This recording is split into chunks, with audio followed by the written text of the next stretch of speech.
avec beaucoup d'intérêt l'évolution de la situation sociopolitique en République sœur du Niger,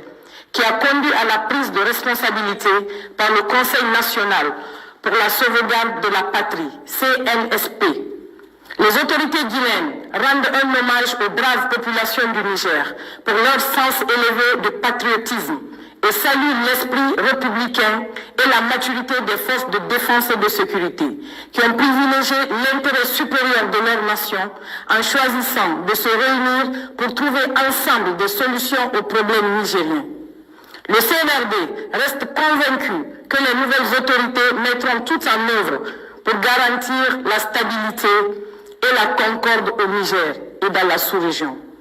Les mesures de sanctions préconisées par la CEDEAO, incluant une intervention militaire,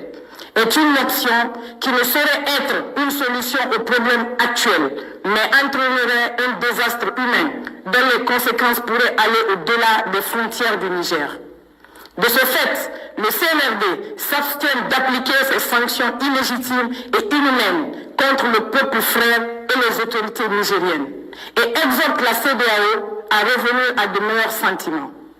La République de Guinée réaffirme par ce communiqué sa vision panafricaniste en apportant sa solidarité à la population nigérienne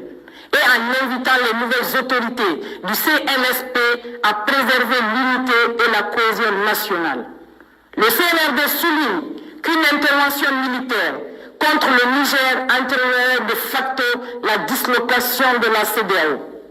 De même, les peuples frères du Mali, du Burkina Faso, du Niger et de la Guinée aspirent à plus de reconnaissance et de respect de leur souveraineté.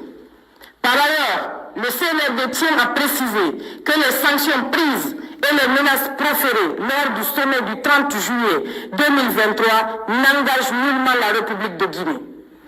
Au moment où les jeunes populations de l'espace CEDEAO vivent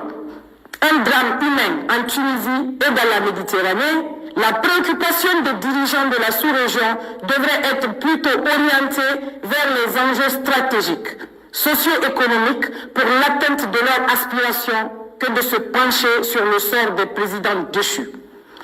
Conakry le 31 juillet 2023 pour le Comité national du Rassemblement pour le développement, le général de brigade